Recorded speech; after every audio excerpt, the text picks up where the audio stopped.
안녕하십니까. 기사포스트 권호석입니다. 자, 컴1급 필기 스프레드시트 일반 11번째 시간이 되겠습니다.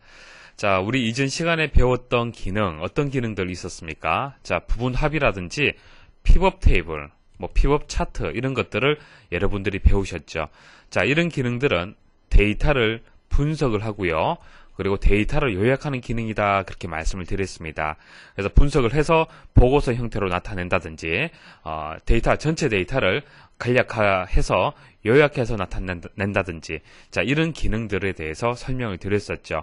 자, 이번 시간에도 마찬가지입니다. 데이터를 분석을 하고 요약하는 그런 기능들 또 설명을 드리겠습니다.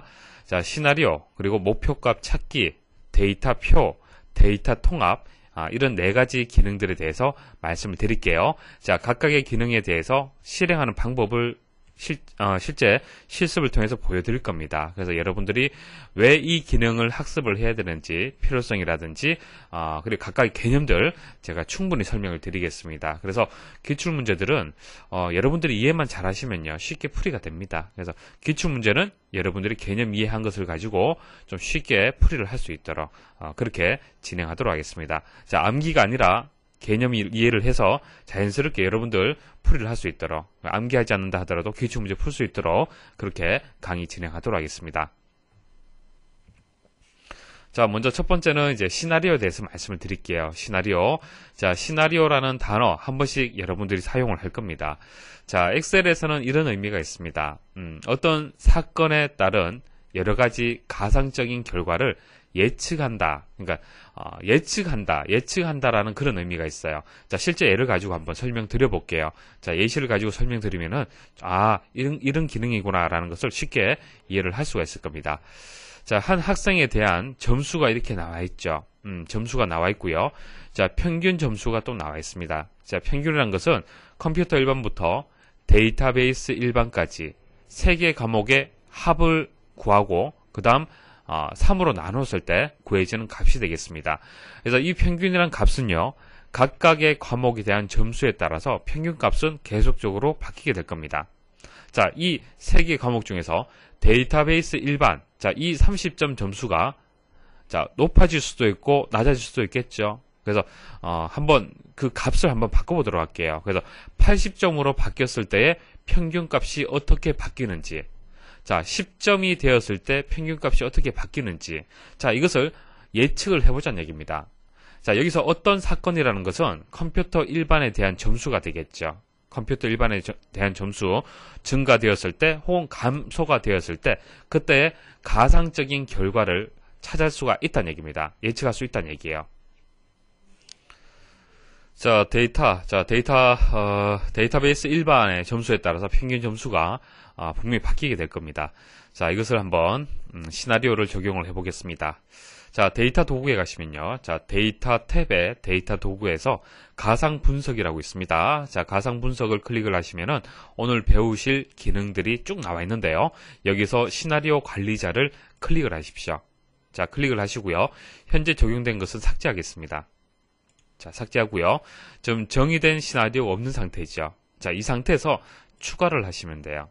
자, 시나리오 이름을 정하도록 하겠습니다.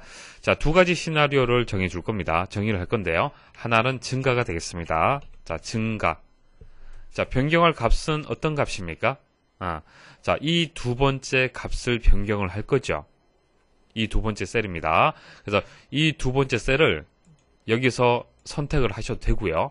처음에 선택을 하고 시나리오를 관리자를 호출을 해도 상관이 없습니다. 자, 여기서 절대값, 그러니까 절대 주소로 표현이 됐는데요. 상관이 없습니다. 상대 주소든 절대 주소든 상관이 없어요. 자, 그리고 확인 버튼 눌러보도록 하겠습니다.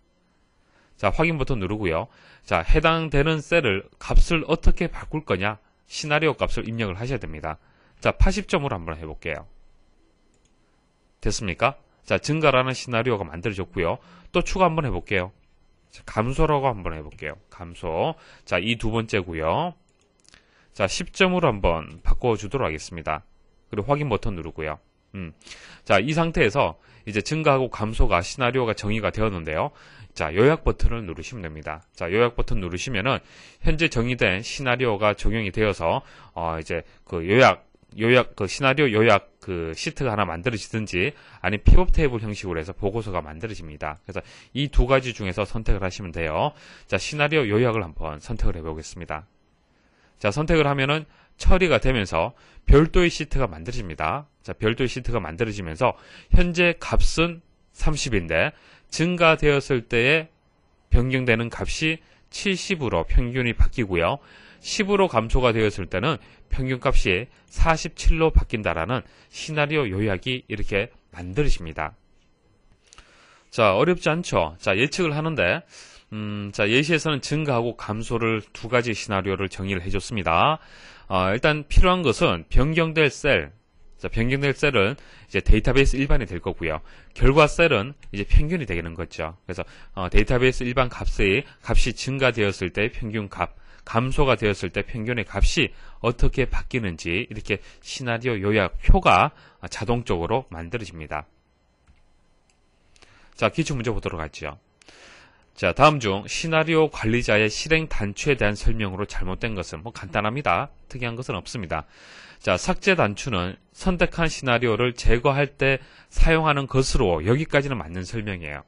자, 실행 취소 단추를 이용하여 삭제된 시나리오를 복원할 수 있다. 자, 엑셀에는 되돌리기 기능이 있죠. 되돌리기. 여러분들이 실행을 잘못했을 때 되돌리기 기능, 그러니까 실행 취소 단추를 클릭하게 되면은 이전 상태로 되돌려집니다. 자, 그런데 주의할 점은 여기서 삭제 버튼을 클릭을 해서 삭제된 시나리오는요, 복원이 안 됩니다. 삭제를 하실 때 주의를 하셔야 돼요. 한번 삭제되면요, 복원을 할 수가 없습니다. 그래서 1번이 정답이 되겠습니다. 자, 편집 단추는 선택된 시나리오를 수정할 때 사용하는 것으로, 말 그대로 편집이라는 것은 수정이잖아요. 그렇죠? 시나리오를 수정하는 그런 버튼이 되겠습니다. 자, 시나리오 이름과 대상 셀의 범위를 수정할 수 있다. 맞는 설명이고요. 자, 병합 단추는 다른 시트에 있는 시나리오를 불러와서 추가할 때 사용하는 것이다. 자, 병합이라는 것은 합친다는 의미가 있죠. 그래서 다른 시트에 있는 시나리오를 가져올 수가 있어요. 그래서 추가할 수가 있습니다. 자, 요약 단추는 선택한 시나리오에 요약 보고서나 픽업 테이블 보고서를 작성할 때 사용하는 것이다. 자, 요약 버튼을 클릭을 해서 이제 요약 보고서를 만드는 것을 보여드렸죠. 시나리오 픽업 테이블 보고서도 만들 수가 있습니다. 그래서 이 두 가지를 선택해서 요약 버튼을 통해서 만들 수가 있어요. 다음 중 시나리오에 대한 설명으로 옳지 않은 것은, 시나리오는 입력되어 있는 자료들에 대해 가상의 상황을 만들어서 그 결과를 분석하고 예측하는 기능이다. 맞는 설명이죠. 예측이라는 얘기가 나왔네요. 시나리오 보고서의 종류는요, 시나리오 요약과 시나리오 픽업 테이블이 있다. 자, 두 가지가 있다 말씀을 드렸고요. 시나리오 보고서는 현재 작업하는 시트에 만들어진다. 자, 이거 아니죠.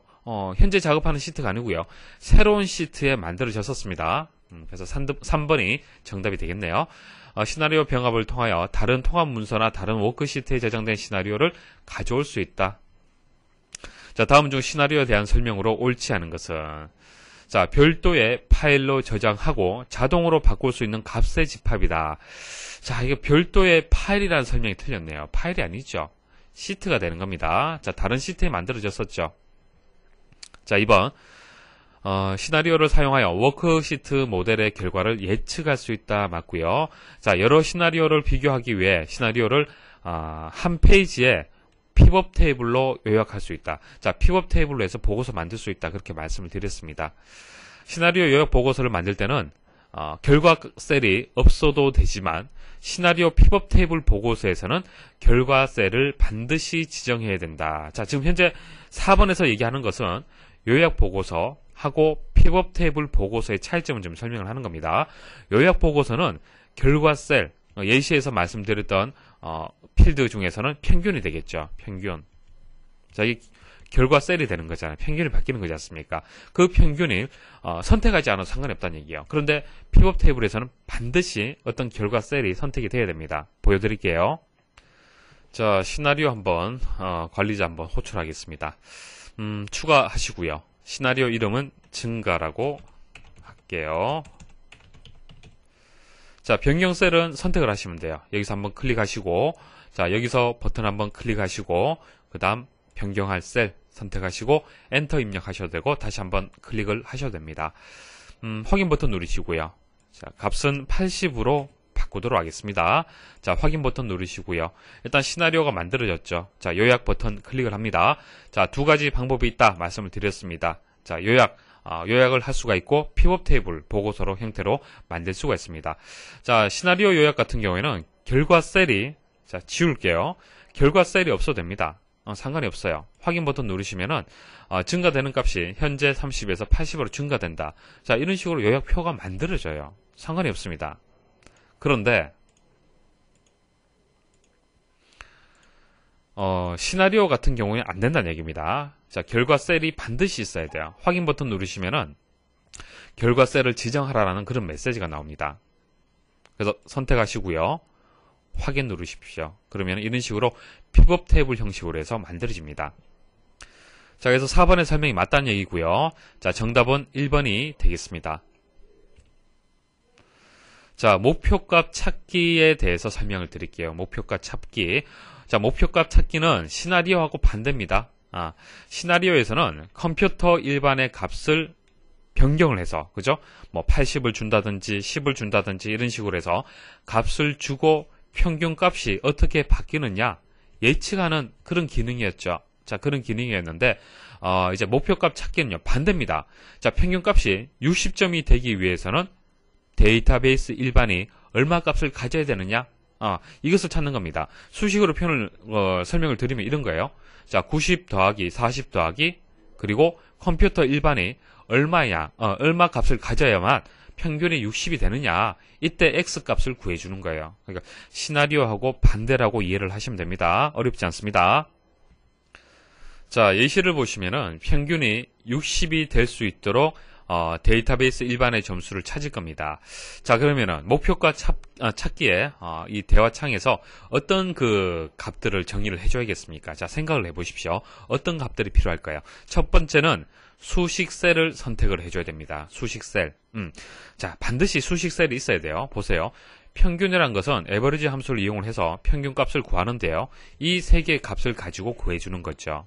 서로 연결되어 있습니다. 수식으로. 그죠? 그래서 데이터베이스 일반 값하고요. 평균 값은 서로 값의 변경에 따라서 영향을 받는 거죠. 그래서 수식이 정의가 되어 있는 셀, 그러니까 여기서는 평균이 되겠습니다. 일단 평균의 셀의 위치를 선택을 해줘야 돼요. 자, 여기서는 절대 주소로 되어 있는데 상관이 없다 말씀을 드렸죠. 상대 주소가 돼도 상관이 없습니다. 자, 찾는 값 60이 되기를 원하는 거죠. 우리가 찾고자 하는 목표 값은 60이에요. 60을 만드는 겁니다. 자, 60을 만들기 위해서 어떤 값을 바꿀 거냐? 이 두 번째 값을 바꾸겠다. 값을 바꿀 셀, 이 두 번째가 되는 겁니다. 그래서 이 세 개의 값을 여러분들이 선택할 수 있어야 됩니다. 자, 목표값 찾기도 데이터 탭에 가시면요. 가상 분석이라고 있는데요. 여기에 있습니다. 자, 클릭을 하시면은 금방 말씀드렸다시피 세 가지 값을 여러분들이 선택을 해줘야 됩니다. 수식 셀은요. 자, 수식 입력된 것은 평균이 되겠습니다. 자, 평균 선택을 하시고요. 근데 지금 잘못 선택되었네요. 다시 지우고 자, 선택하고요.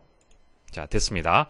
자, 찾는 값, 목표하는 값은 얼마입니까? 자, 평균이 60점이 이상 되어야만 그 합격 점수잖아요. 그죠? 그래서 60이라고 입력을 하겠습니다. 자, 바꿀 셀은요. 자, 클릭하시고 선택해 주시면 됩니다. 자, 클릭. 자, 확인 버튼 누르도록 하겠습니다. 자, 어떻습니까? 자, 60이 바뀌면서 50이란 값이 입력이 되었죠. 그래서 목표값 60이 됐습니다. 자, 그래서 그때의 데이터베이스 일반의 값이 얼마가 되어야 되는지 이런 식으로 값이 바뀌게 됩니다. 목표값 찾기 기능을 이용하려고 한다. 자, 다음 중 평균이 90점이 되기 위해서 생물 성적이 몇 점이 되어야 하는가? 자, 목표값 찾기 대화 상자로 옳은 것을, 자, 맞는 것을 찾는 건데요. 자, 국어, 국사, 수학, 생물, 이 네 개의 과목에 대한 총점과 평균이 있습니다. 자, 평균은 당연히 에버리지 함수를 이용을 했을 거고요. 총점은 다 더할 수 있도록 썸 함수를 이용을 했겠네요. 그죠? 자, 이렇게 예상을 했을 때 생물 점수가 바뀌게 되면은 그때의 평균 점수는 당연히 바뀌게 될 겁니다. 그리고 평균 점수가 90점이 되려면은 생물 점수도 바뀌어야 될 겁니다.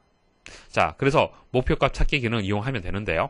자, 이 세 개의 값을 넣을 수 있어야 된다는 얘기예요. 자, 수식이 들어있는 셀은 어떤 셀입니까? 자, 우리가 구하고자 하는 것이 평균이잖아요. 그죠? 목표값이 90점이에요. 그래서 평균 값이 들어있는 셀 선택을 해야 됩니다. 이 29번째. 자, 절대주소, 상대주소 상관이 없습니다. 자, 그 다음 찾고자 하는 값, 목표값은 90이 되고요. 값을 바꿀 셀은 여기 있네요. 그죠? B 26번째가 되겠습니다. 자, 그래서 1번이 정답이 되고요. 자, 26 숫자 뒤에 이런 식으로 커서 표시가 포함이 되어 있는데 이것은 이미지를 캡처하는 중에 커서가 같이 포함이 되어서 그렇습니다. 자, 이것은 B 26번째다. 그렇게 보시면 됩니다. 국어, 영어, 수학의 각 점수가 70, 80, 90일 때 평균이 90이 되기 위한 국어 점수를 구하고자 한다. 다음 중 어떤 기능을 이용하는 것이 가장 적절한가? 자, 목표값 찾기가 이제 정답이 되겠네요. 자, 목표값은 이제 90이 되는 거죠. 90. 자, 수식 셀은 평균이 되는 거고요. 자, 여기 나와 있죠. 수식 셀, 평균의 위치, 찾는 값 90이 되겠네요. 90이 되고요. 값을 바꿀 셀, 자, 국어 점수가 들어있는 셀을 선택을 하면 됩니다. 다음 중 목표값 찾기 기능에 대한 설명으로 옳지 않은 것은, 자, 목표값 찾기는 특정한 결과를 얻기 위해 데이터가 어떻게 변하는지 알아보는 기능이다. 자, 특정한 결과, 목표값이 되겠죠. 목표값을 찾기 위해서는 어떤 값을 어떻게 바꿔야 되느냐? 자, 그것을 알아보는 기능이 되겠습니다. 자, 목표값 찾기에서 변하는 데이터를 여러 개 지정할 수 있다. 자, 변하는 데이터라는 것은 값을 바꿀 셀을 지금 얘기하는 겁니다. 값을 바꿀 셀. 자, 변하는 데이터. 자, 이 문제에서는 국어 점수가 되겠죠. 국어 점수 셀이 되는 겁니다. 근데 여러 개 지정할 수 있다 이렇게 나오는데 여러 개 지정한다라면은 국어 외에도 영어, 수학까지 같이 지정을 할 수 있다는 뜻인데요. 틀렸죠. 왜? 평균 90을 만들기 위해서 각 점수들의 가질 수 있는 경우의 수는 너무 많습니다. 그렇죠? 하나만 딱 정해줘야 되는 거죠. 그래서 여러 개를 입력을 할 수가 없습니다. 이런 식으로 범위를 지정을 하게 되면 셀을 하나만 참조해야 됩니다라는 이런 메시지가 나옵니다. 그래서 2번이 정답이 되겠습니다. 자, 목표값은 사용자가 원하는 데이터를 입력해야 된다. 자, 사용자가 원하는 데이터를 입력을 해야 된다. 이건 맞는 설명인데요. 자, 이게 무슨 얘기냐면은 지금 목표값을 얘기를 하는 거잖아요. 목표값. 자, 목표값을 여기에 입력을 하잖아요. 그렇죠? 원하는 숫자를 넣으면 돼요. 원하는 숫자를 넣으면 되는데요. 뭐 당연한 얘기고요. 근데 4번에 보시면은 원하는 데이터에 셀 주소를 입력할 수 없다라고 나왔는데 이게 맞죠? 셀 주소 입력하면 안 됩니다. 값을 입력을 해야 되는 거죠. 셀 주소 여기 입력해서 되겠습니까? 안 된다는 얘기예요. 구체적인 값을 입력을 하셔야 됩니다. 아래 그림에서 상환 금액은 대출금, 연이율, 상환 기간에 대한 계산 결과이다. 자, 상환 금액 한번 보도록 하죠. 여기 있네요. 그죠? 자, 여기에 이 세 개의 항목의 값에 따라서 이 값이 만들어진다는 얘기죠. 여기 수식 입력이 되어 있겠네요. 그죠?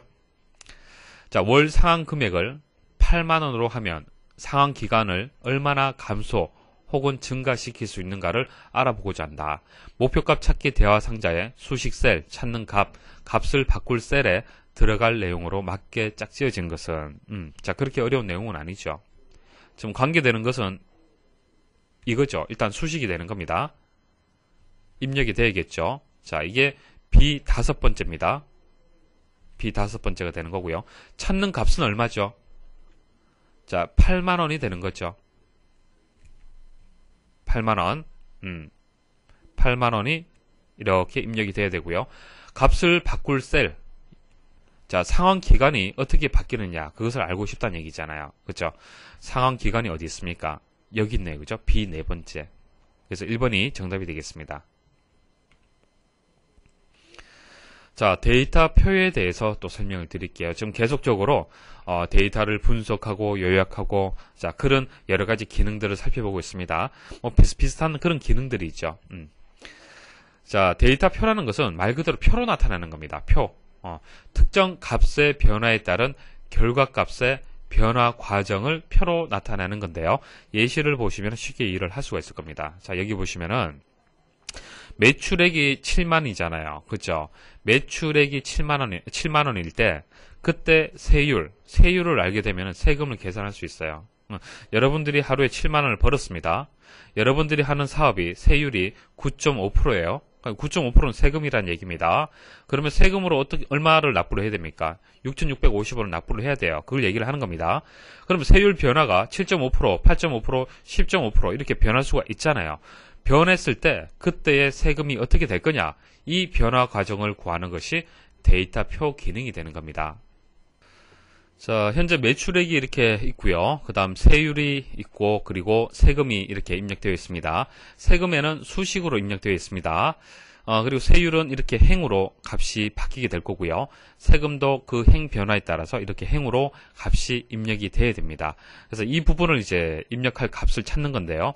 일단 범위를 선택을 하셔야 돼요. 범위, 세율 변화, 그리고 세금 변화를 전체 범위를 선택을 합니다. 전체 범위를 선택을 하고요. 자, 가상 분석에 가시면은 이제 데이터표라고 있습니다. 자, 데이터표 선택을 하십시오. 자, 입력은 간단합니다. 행 입력 셀과 열 입력 셀이 선택되도록 되어 있는데요. 우리가 좀 입력하고자 하는 값의 변화가 행입니까? 열입니까? 세율의 변화가 행으로 바뀌고요. 세금도 행으로 이렇게 바뀌잖아요. 그쵸? 그래서 행 입력에다가 입력을 하시면 됩니다. 열 입력은 하실 필요가 없어요. 자, 행 입력에다가 셀을 선택을 하는데요. 어떤 것을 선택을 하느냐. 자, 변화되는 셀을 선택하시면 돼요. 어떤 그 셀이 변화가 되는 겁니까? 9.5%가 바뀌는 거잖아요. 그렇죠? 9.5%가 7.5%, 8.5%, 10.5% 바뀌는 겁니다. 그래서 변화되는 첫 번째 셀을 선택을 하시면 돼요. 자, 이 값이 바뀌게 될 겁니다. 그리고 확인 버튼 누르시면 됩니다. 됐습니까? 자동으로 만들어지죠. 자동으로 만들어지고요. 자, 클릭을 하시면은, 자, 수식이 입력되고, 여기는 배열 수식이 입력되었네요. 그죠? 테이블이라는 함수를 이용을 해서 배열 수식이 입력이 되었고요. B3이라는, 심표를 구분자로 해서 왼쪽은 뭡니까? 첫 번째는 행이죠. 오른쪽은 열입니다. 행열이 입력이 되죠. 행이 입력이 됐습니다. 조금 전에 행으로 입력을 했잖아요. 그쵸? 그래서 B 세 번째라고 해서 이 값에 따라서 테이블 함수를 이용을 해서 이렇게 값을 구해준 겁니다. 자, 이때 테이블 함수는요. 데이터표에서만 사용이 되는 그런 함수예요. 여러분 직접적으로 입력할 수는 없고요. 데이터표를 이용하게 되면은 테이블 함수가 자동으로 이렇게 입력이 됩니다. 자, 다시 말씀드리면은, 일단 범위 선택하셔야겠죠? 범위 선택하시고요. 자, 여기 수식이 입력되어 있죠? 자, 수식 입력된 셀까지 포함을 해서 다 범위 선택을 하셔야 돼요. 그리고 값이 이렇게 행으로 바뀌잖아요. 그죠? 행으로 바뀌기 때문에 행 입력 셀에다가 입력을 합니다. 자, 어떤 것을, 자, 변화되는 값의 셀 주소를 행 입력에다가 입력을 하시면 됩니다. 아래 그림은 데이터표를 이용하여 얻은 결과이다. 자, 이때 적용할 데이터표의 내용으로 옳은 것은, 자, 문제만 이해를 하시면 돼요. 자, 보세요. 조금 전 예시하고 거의 비슷합니다. 범위 선택을 했죠. 자, 범위 선택을 하고요. 자, 그러면 범위 선택을 하고 어떻게 입력을 해야겠습니까? 행으로 바뀌었습니까? 열로 바뀌었습니까? 결과가. 자, 이렇게 열로 행으로 바뀌었죠. 행으로 바뀌었기 때문에 열 입력된 것은 다 틀렸습니다. 그럼 B 두 번째가 되겠습니까? B 세 번째가 되겠습니까? 어떤 값이 지금 바뀌는 거예요? 세율이 이렇게 바뀌는 거죠. 이 문제에서는 세율이 9.5에서 7.5, 8.5, 10.5로 바뀝니다. 그때 세금이 어떻게 바뀌느냐. 그것을 데이터표를 이용해서 구한다라는 그런 뜻입니다. 그렇게 이해를 하셔야 돼요. 그럼 이것을 선택을 하셔야겠죠.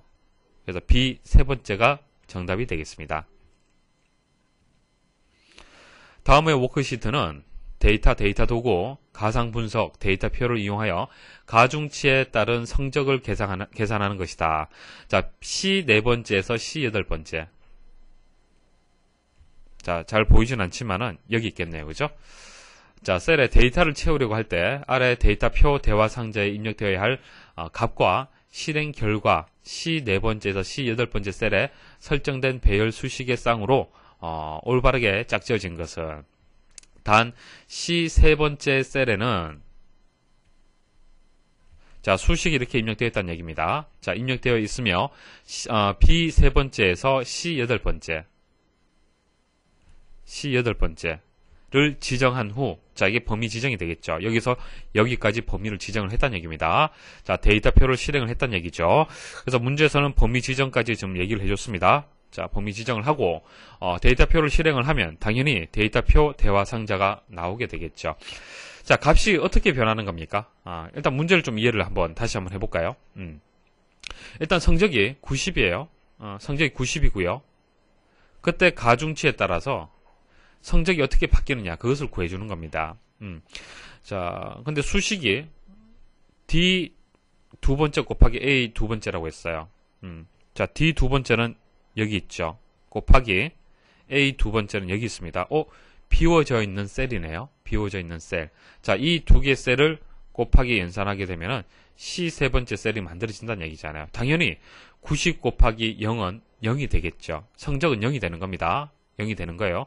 자, 한마디로 가중치가 0%일 때를 지금 얘기를 하는 겁니다. 0%일 때 0이 되는 거고, 10%일 때는 뭐 9가 될 거고, 이런 식으로 계산이 되겠죠.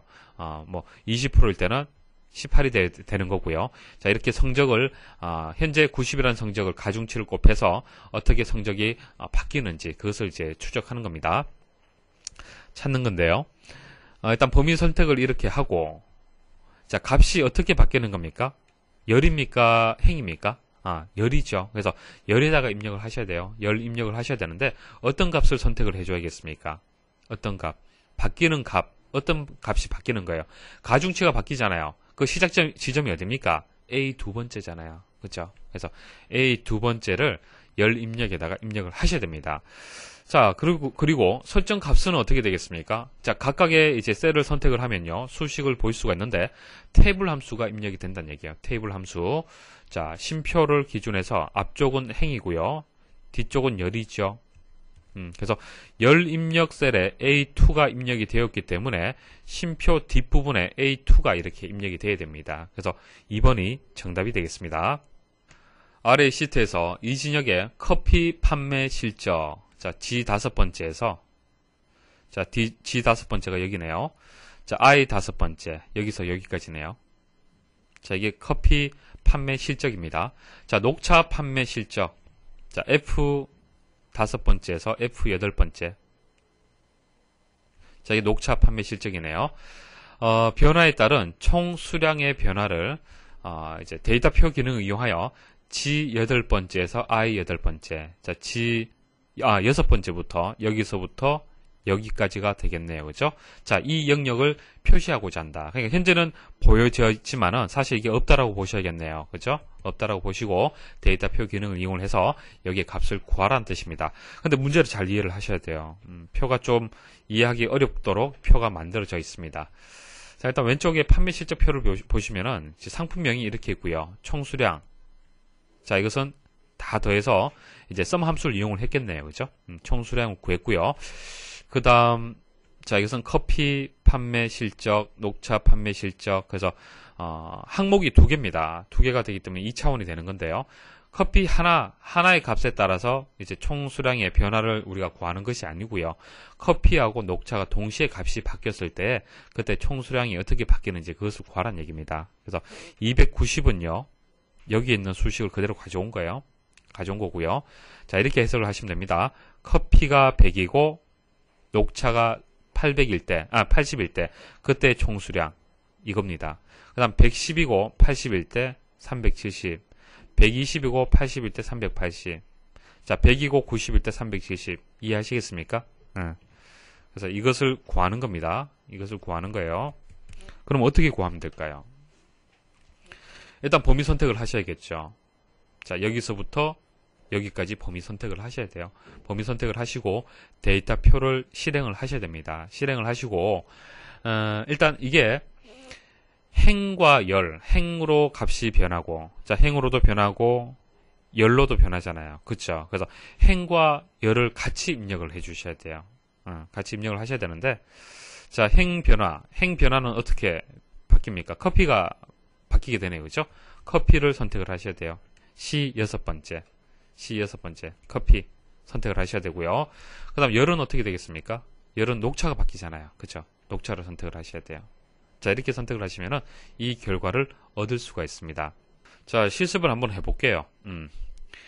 자, 범위 선택은 여기서 여기까지 하셔야 됩니다. 자, 수식을 포함을 해서 전체 범위를 선택을 하셔야 되고요. 자, 데이터표에 가셔서, 자, 행은 커피가 바뀌는 거잖아요. 그죠? 커피 선택을 하시고 열은 녹차가 바뀌는 겁니다. 녹차 선택을 하시면 됩니다. 그리고 확인 버튼 누르시면 자동으로 값이 이렇게 입력이 됩니다. 자, 이렇게 값이 입력이 되고요. 여기서 하나 또 추가로 설명을 좀 드려볼게요. 다시 한번 제가 만들어 볼게요. 자, 범위 선택은 여기서 여기까지 하셔야 됩니다. 실제 입력할 데이터 영역만 선택하시면 안 돼요. 그러면 인식을 못하죠, 엑셀에서. 자, 데이터 표에 가서, 자, 행은 커피가 변했죠. 근데 여기다가 녹차를 한번 선택을 해볼게요. 자, 열은 녹차인데 커피를 선택을 해볼게요.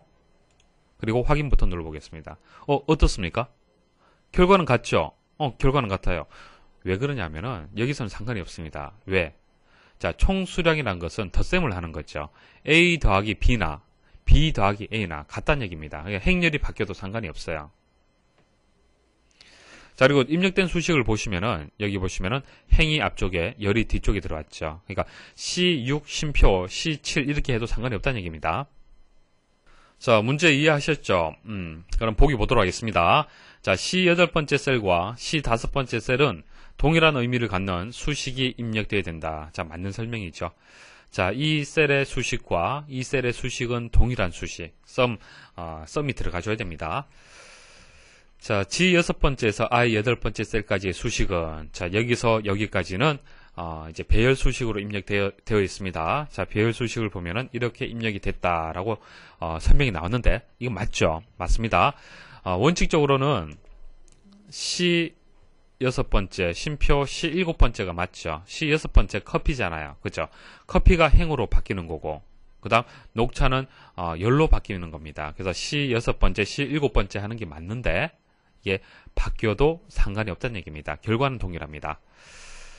자, 그 다음 C6번째에서 I8번째 영역을 설정한 후 데이터표를 실행한다. 이거 틀렸네요. 그죠? 여기서 여기까지 선택을 해야 됩니다. 수식을 포함을 해서 전체 영역을 선택을 해야 됩니다. 자, 데이터표의 대화 상자에서 열 입력 셀에 C6번째 셀을, 행 입력 셀에 C7번째 셀을 지정한다. 자, 그러면 수식이, 배열 수식이 이렇게 입력이 되겠죠. 그러니까 열에다가 C6번째, 행에다가 C7번째 이렇게 입력을 했습니다. 2번하고 3번하고 같은 뜻이에요. 맞는 설명이 되겠습니다. 자, 그래서 이 문제는 2차원표입니다. 자, 데이터를 분석하고 요약하는 기능들 계속 설명드리고 있습니다. 자, 데이터 통합 말씀을 드릴게요. 자, 기능의 이름을 보시면 아시겠지만 통합하는 겁니다. 자, 여러 개의 데이터를 하나의 표로 해서 통합하는 그런 기능이 되겠습니다. 자, 예시를 보시면 이해하기 쉬울 거예요. 자, 2명의 판매 실적이 있습니다.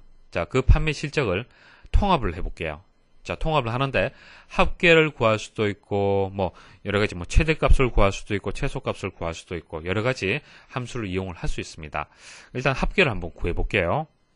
자, 데이터 통합 해보도록 하겠습니다. 자, 표가 2개 있고요. 이 2개의 표에 들어있는 값을 통합을 할 겁니다. 자, 통합은 여기에다가 표시를 할 겁니다. 그래서 통합할 일단 위치, 시작할 셀을 일단 먼저 선택을 하십시오. 선택을 하시고 데이터 도구에 가시면은 통합이라고 있습니다. 자, 통합을 할 때의 함수, 사용할 함수를 선택할 수 있어요. 그래서 합계부터 해서 개수, 평균, 최대, 최소, 곱, 숫자, 개수, 표준 편차, 표준 편차 이런 여러 가지 함수들을 선택을 할 수 있습니다. 자, 여기서 합계를 일단 선택을 할게요. 자, 참조는 선택을 해줘야겠죠. 통합을 한다는 것은 분명히 2개 이상은 있어야 됩니다. 그래서 여기서 여기까지 이 2개를 통합을 할 거예요. 자, 클릭을 하시고 선택을 하시면 됩니다. 자, 클릭하시고 자, 이것을 또 추가를 해야겠죠. 추가. 자, 또 하나 선택. 자, 됐습니까? 추가하시고. 자, 그럼 2개가 이렇게 추가가 되었죠. 그리고 확인 버튼 누르시면 됩니다. 됐습니까? 자, 데이터 통합 그렇게 어렵진 않죠. 자, 원본 데이터가 이렇게 2개 있을 때 이 2개를 이제 통합을 해서 이렇게 결과를 만드는 겁니다. 자, 이거 통합 그 대화 상자를 보시면요. 일단 순서 다시 한번 말씀을 드리면은 일단 통합을 시작할 셀을 먼저 선택을 하셔야 됩니다. 선택을 하시고 통합을 실행하게 되면 이런 대화 상자가 나오는데요. 첫 번째는 함수를 선택을 해야 됩니다. 함수 선택을 하시고 자, 이 참조 버튼을 클릭을 해서 자, 어떤 데이터를 참조를 할 거냐 모든 데이터 영역에 이렇게 표시가 됩니다. 자, 표시가 되면은, 이제, 그 실행 누르시면은, 이제 통합이 되는 거죠. 근데 여기 보시면 사용할 레이블이라고 표시가 되어 있죠. 사용할 레이블. 만일 통합을, 실제 데이터만 통합하는 것이 아니고요. 자, 이것을 전체를 통합을 하고 싶다. 그러면, 통합되는 대상의 첫 행을 통합을 할 거냐? 왼쪽 열. 자, 왼쪽 열은 이 부분이 되겠죠. 자, 왼쪽, 열을 통합을 할 거냐? 자, 이것을 선택을 할 수가 있습니다. 그래서 원본 데이터가 지금은 이렇게 그 첫 행과 왼쪽 열이 같은데요. 다르면은 다른 값끼리 서로 또 통합이 되겠죠. 그래서 원본 데이터하고는 다르게 통합된 결과를 또 만들 수가 있습니다. 예를 들어서 상품명이 여기 없고요. 여기는 되어 있고 여기는 수량이 없다. 이런 식으로 통합을 또 할 수도 있잖아요. 그러면은 이런 식으로 또 표현을 시킬 수가 있습니다. 그래서 원본 데이터가 서로 다른 원본 데이터를 가지고 또 다른 이제 결과 통합된 데이터를 만들 수가 있습니다. 그리고 원본 데이터의 연결, 뭐 말 그대로 원본 데이터, 이 원본 데이터하고 연결을 시키는 겁니다. 그 원본 데이터가 바뀌면은 어떻게 되겠습니까? 통합되는 데이터도 바뀔 수가 있겠죠. 자, 다음에 데이터 통합 대화 상자에 대한 설명으로 옳지 않은 것은, 자, 함수. 자, 함수는 합계, 평균, 곱, 개수, 이렇게 해서 쭉 11개입니다. 자, 11개 중에서 선택을 할 수 있다. 자, 사용할 레이블. 자, 말씀드렸다시피, 원본 영역에서와 다르게 레이블을 배열하여 통합할 때만 첫 행이나 왼쪽 열 상자를 선택을 한다. 원본에서는 뭐, 말씀드린 것처럼 좀 다르게 서로 레이블명이 되어 있다, 배열되어 있다. 그러면 그걸 가져와서 통합은 좀 더 다르게 그렇게 통합을 시킬 수가 있습니다. 자, 선택을 하면 되고요. 모든 참조 영역. 참조에서 범위를 지정하고 추가 버튼을 누르면 여기에 원본 목록이 표시가 된다. 맞고요. 원본 데이터의 연결. 자, 잘 보십시오. 이거 틀렸는데요. 통합 영역의 데이터 변경 시, 그러니까 원본 두 개를 가지고 통합 데이터를 만드는 거잖아요. 이게 원본이고 이게 원본입니다. 근데 이 설명은요, 통합 영역의 데이터가 변경되면은 원본이 자동으로 변경된다 이렇게 설명을 했는데 좀 반대로 좀 설명하고 있죠. 반대로 생각을 하셔야 됩니다.